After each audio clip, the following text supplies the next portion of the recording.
Not every woman wants love. Some want power.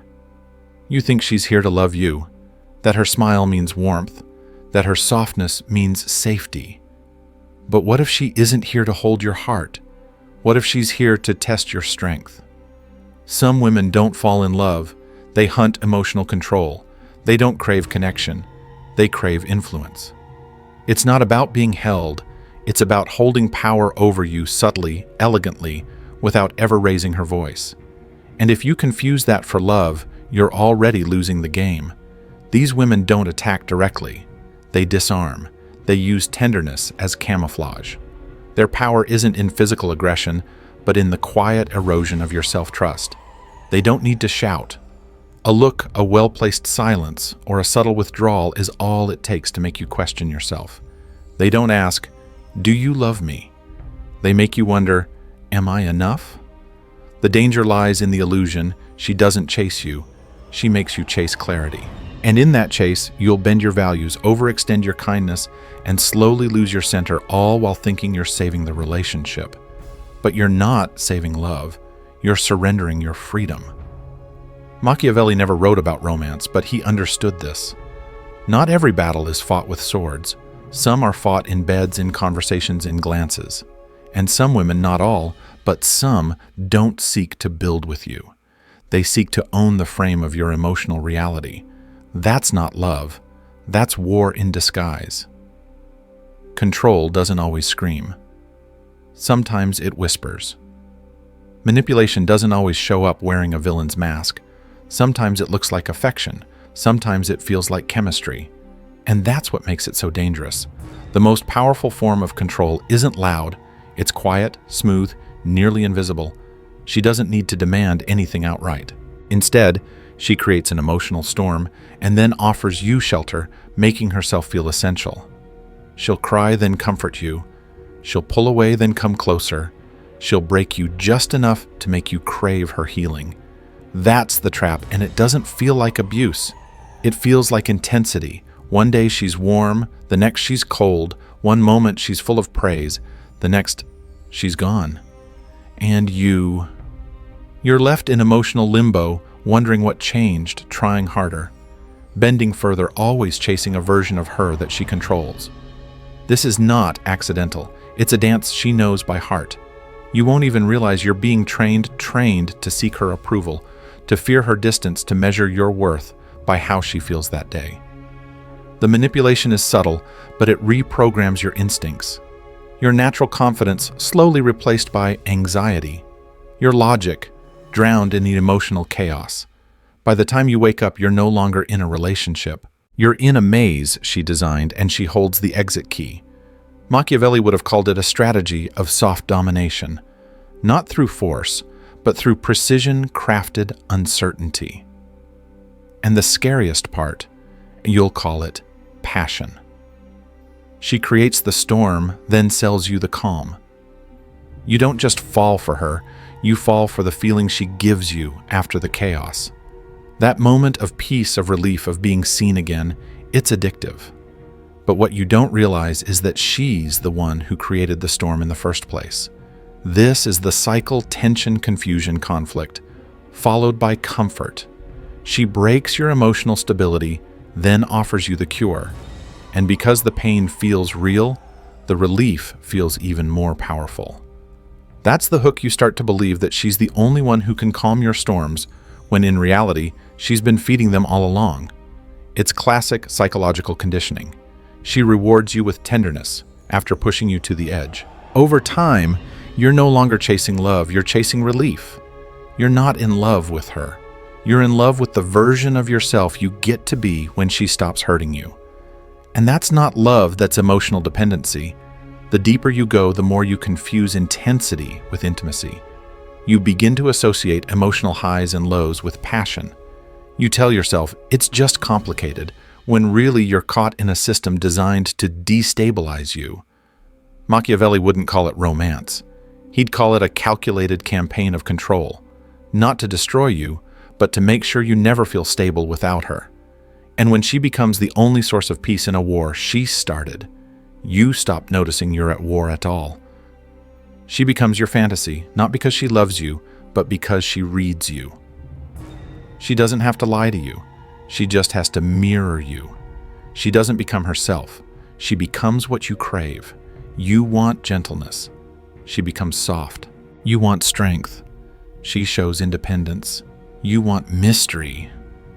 She wraps herself in silence. And if you're broken, seeking someone to fix, she bleeds in just the right places. But none of it is truly her. It's a reflection, a crafted performance drawn from what you project. And that's the cruel beauty of it. She doesn't manipulate through deceit. She manipulates through adaptation. Not to understand you, but to own your attachment. You fall in love not with a woman, but with a dream she reflects back at you. You mistake the performance for authenticity, the compatibility for connection. By the time her real self starts to surface, you're too deep. You've invested your time, your energy, your identity. You don't want to admit the truth that you were never loved, only mirrored. And that's when the guilt sets in. You stay thinking you can bring back the version she first showed you. But that version was never real. It was only a mask, one that fit the shape of your desires. Machiavelli would have seen it instantly. He would have said, "The fortress was never breached. You opened the gates yourself, enchanted by the illusion." And when illusion becomes intimacy, you don't see the danger until your sense of self is already fading. When intimacy becomes a cage, the weaponization of desire. In a healthy relationship, sex is an expression of connection. In a toxic one, it becomes a currency of control. The dangerous woman doesn't always use her body to share love. She uses it to create dependence. She reads your hunger, your longing, your unspoken need for affirmation, and she leverages it. She doesn't just give you pleasure. She gives you a feeling of being wanted only to tie that feeling to obedience. You think she's connecting with you, but she's anchoring herself inside your psyche, using touch to bend your will. You begin to confuse lust with loyalty and physical intensity with emotional intimacy. Every moment of passion becomes a psychological transaction. And the cost is your clarity. You start to chase the next high, the next night, the next kiss, because it temporarily silences the growing voice inside that says, something isn't right. You ignore the red flags because the chemistry is too strong.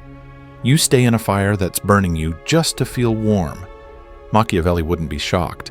He would say, true conquest doesn't require chains, just desire misused. Because once someone controls how you feel through what they give and take from your body, they own the rhythm of your need. And that's not love. That's a quiet form of enslavement. It doesn't matter how good it feels if the intimacy makes you weaker, more confused, and more dependent, then it's not a gift. It's a leash. When you forget who you are, the quiet collapse of self. It doesn't happen all at once. You don't wake up one morning and realize you've lost yourself. It happens slowly, like a candle burning out, inch by inch, until one day the room goes dark and you no longer recognize the man in the mirror. You start to apologize for your feelings. You shrink your opinions to keep the peace. You second-guess your instincts, tiptoe through conversations, and measure every word you say, not out of love, but out of fear of losing her. This isn't partnership. It's quiet emotional captivity. You become a version of yourself that's easier for her to manage, softer, quieter, disconnected from your fire. And at first you call it compromise, but over time it's not compromise, it's surrender. You begin to confuse her approval with your self-worth. You chase her clarity instead of listening to your own. And every time you feel doubt, you override it, not because it isn't true, but because you're afraid of what it means. Machiavelli would not pity you. He would observe you silently, knowing that no man learns until he's fallen far enough to feel the weight of his own disconnection. And that's the real cost, not just the time you lost or the pain you endured, but the distance you created from your own center, from your truth, from your masculinity. The woman didn't destroy you. You did piece by piece in exchange for a love that asked you to disappear. She's not always cruel. She's often wounded. But that doesn't make it safe. Not every dangerous woman sets out to destroy. Sometimes she's not even fully aware of the damage she causes. She's not a villain, she's wounded, but her pain, if left unchecked, becomes your prison. She learned early that control feels safer than vulnerability. She seduces because it's the only way she knows how to feel worthy. She tests men not out of cruelty, but because she's terrified of being betrayed first. Her dominance is self-defense, her emotional chaos is inherited, and her coldness, it's a shield she built from years of silent pain. But here's the hard truth. Understanding her pain doesn't mean you have to drown in it. You can see her trauma and still protect your boundaries. You can feel compassion without giving away your center. Machiavelli would have warned you, the moment you confuse insight with obligation, you become vulnerable to emotional erosion. You're not a savior. You're not a therapist. You're a man who deserves peace. You can acknowledge where she comes from without staying in a place that's killing you slowly. Because trauma that isn't healed will always seek control, and often through those who mean well. She might not mean to manipulate. She might genuinely believe she's just loving intensely. But the result is still the same. You become a tool in her battle for self-worth. And if you don't know yourself, you'll mistake her storm for passion, when really it's a cry for help that can drown you too. See the game or be played. The wisdom Machiavelli tried to warn you about. You weren't taught to see love as a battlefield. You were told to lead with your heart, to give the benefit of the doubt, to fight for her, stay loyal, be the good man. But here's what they didn't tell you. Some relationships are arenas of quiet war, and if you don't know the rules, you're not the player. You're the pawn. Machiavelli didn't write about romantic love, but he understood something most men still overlook: that human behavior, especially in intimate relationships, is full of hidden motives, power dynamics, and strategic masks. He would have told you plainly, if you can't see the mechanics, you'll become one of them. Played, drained, forgotten. This doesn't mean becoming cold or paranoid, it means becoming clear. Understanding that love without discernment becomes blind surrender, and surrender without strategy becomes self-betrayal. Too many men call chaos passion.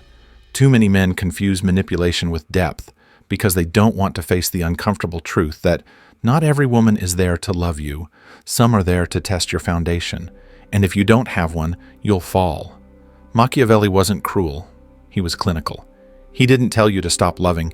He told you to observe while you love, to protect your crown even as you offer your hand. Because a man who doesn't know where his limits are will always be ruled by someone who does. Real love doesn't shrink you, it expands you. If a relationship is constantly making you feel small, anxious, or unsure of your worth, it's not love, it's emotional warfare wrapped in romance. Real love doesn't demand that you betray your instincts.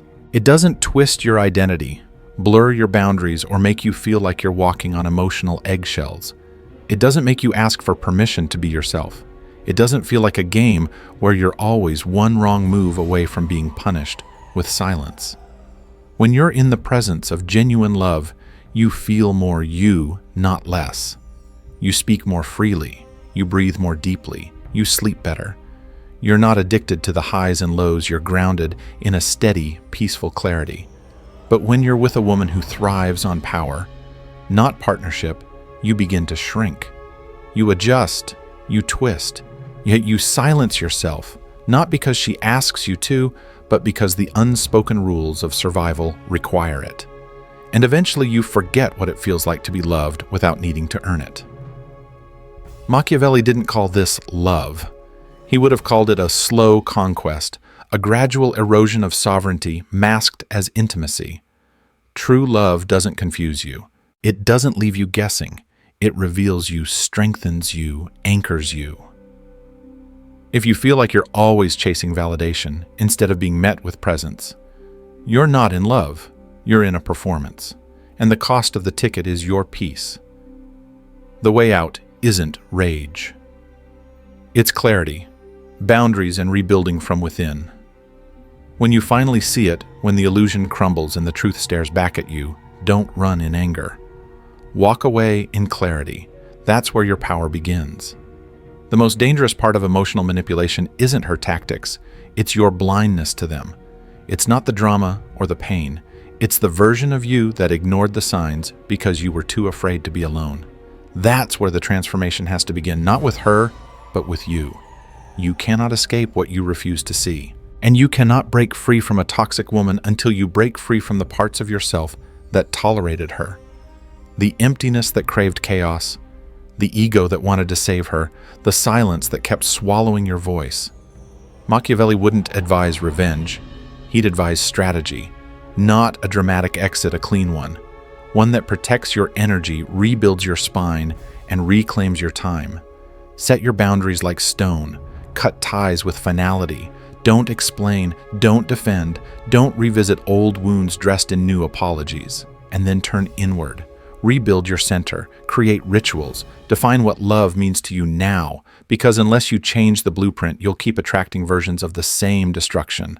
Self-knowledge is not just healing, it's protection. When a man knows who he is and what he deserves, no amount of beauty, charm, or chaos can shake him. You don't escape the game by playing harder. You escape by refusing to play it ever again. Freedom begins with you. Self-knowledge is the exit. The most powerful prison isn't the woman, it's your own confusion. When you stay in a toxic relationship, it's not just her tactics that keep you trapped. It's your need for validation, your fear of starting over, your refusal to look in the mirror and admit, I saw the signs, and I stayed. But healing doesn't start with blame. It starts with ownership.